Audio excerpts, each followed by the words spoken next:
here at Capetillo Boxing Academy, catching up with boxing trainer Javier Capetillo Jr. Javier, first of all, happy holidays. It's a Saturday morning here in your gym, training all the guys here. Everybody's gone. How's everything going? Good. Now that everybody's gone, it's quiet. Yeah. Okay, so two of your professional fighters, you're getting them ready for upcoming fights. I'm going to go ahead and start off with Luke Santamaria. Tell us what you've been working with since his last fight against Devon Alexander. Well, we were going to fight on the 18th against Custo Clayton, but he ended up pulling out. He ended up fighting last week, the 11th. But we're ready. Right now we're just training. We don't have a date, but we're ready. You know, we were looking forward to the 18th fighting Custo Clayton. I know he's undefeated. He's 19-0 now. He won his last fight. He was 18-0 at the time, and we were really looking forward to facing him. For whatever reason, the fight didn't happen. They didn't, have better. Not better. I mean, I want to say they just, wanted to go a different route than us. Okay. But Luke's ready. Luke's ready for anybody out there. Anyone that's out there, Luke will be ready. He's basically training, staying in camp. Now we don't have a date. I gotta wait to hear from them. And even if I'm not wishing bad on Barrios, but if something happens to Barrio and Thurman wants some, work, hey, we're here. Right. Look at us as a tune-up, man. There you go. So sometimes you're planning for something for an upcoming fight and something happens and eventually you guys actually land something even better. Oh yeah, absolutely. A perfect example is when you guys were scheduled to fight, take on this young prospect Jesus Ramos, and you guys ended up taking on Devon Alexander, which was a big exposure and a huge win for Lucas' career. Right. Could it be maybe the same thing, maybe the same outcome? I'm hoping, like that would happen? I'm hoping. PBC's always taking care of us, so we're always happy to be on that side of the street, and our Hammond side. So we're always happy, and whatever they have for us, I know it's the right thing. So we just gotta be patient, and I tell Luke, just relax, something's gonna hit real soon. Just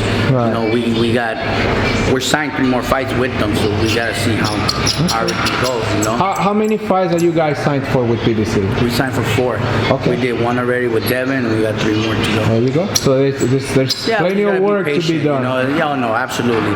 With Luke, I know something's gonna happen. That's why I tell him, be ready, because anything could happen. Right. Okay, so I'm gonna throw the same thing I asked Luke a few minutes ago. I'm gonna throw you a couple of names, see what you think. I know you guys are ready for anybody out there. Former world champ Danny Garcia. He hasn't fought in a while. What do you guys think of that match? No, I would like a Danny Garcia. Why not? Before he moves to the 154s, I know he's trying to move up to 154, I believe. But if he gives us an opportunity, we're here. Okay. What about a former amateur standout? He fought on the same day you guys fought when Luke beat Devon Alexander.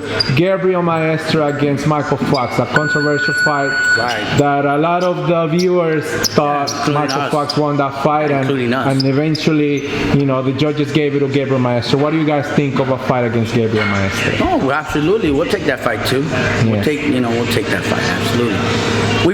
PBC know us. We never said no to anybody. Okay. Luke's never said. Look at Luke's record in the United States. He's always fought a guy that only had 1 loss. The only guy that has 6 losses up to date with Luke in the United States and America has been Devon Alexander, and he was a 2-time former champion of the world. Right. Yeah. But other than that, he's always fought undefeated guys or guys with 1 loss only. Okay. There we go. Let's move along now. Another one of your professional fighters currently training here with you, Valdez, Brandon Valdez. Anything going on with his career? What are the future plans for Brandon Valdez? What his manager has told us is that he's working on a tournament that's coming up in I believe February. I'm not too sure. So Brandon's also one that's getting ready for whatever comes up. I mean, the kid's training hard. He's sparring some good sparring. We go to different places. Right now we're going to Manny Robles' gym. They got work for us there, so he's there, and it's real good work. So I'm happy with his performance. I'm very happy how much he's come along in 6 months with us, how much he's grown, and everything that he's improved in. So I'm very happy with Brandon, and I feel sure about. I don't know. I mean, I think soon Colombia will be proud of him too.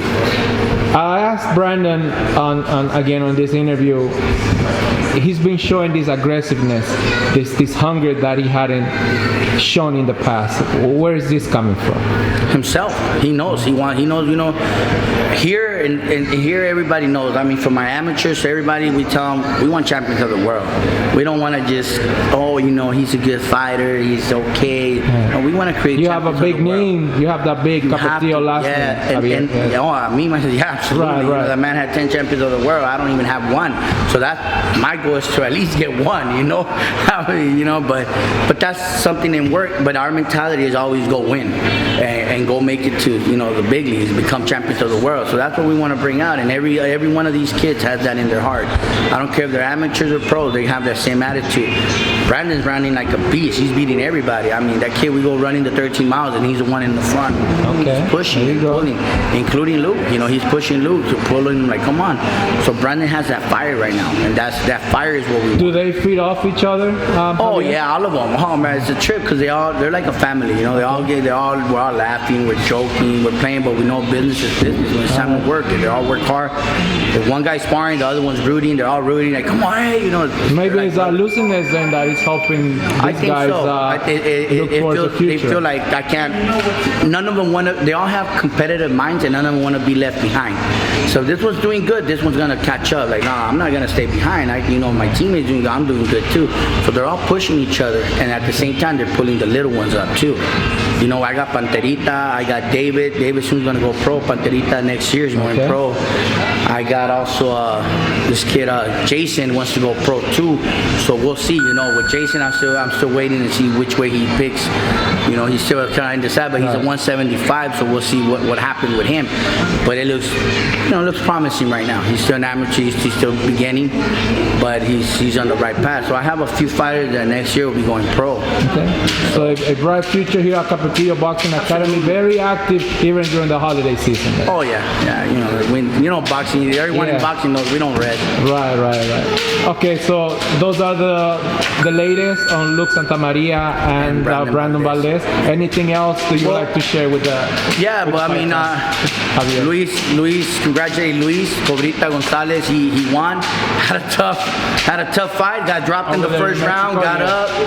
Ended up winning the fight. I'm proud of him for doing that and holding his composure. Especially when you're a young man, you get dropped. You never know how you're gonna react or how you're gonna think. Take it like a champ. The champion blood runs through his blood.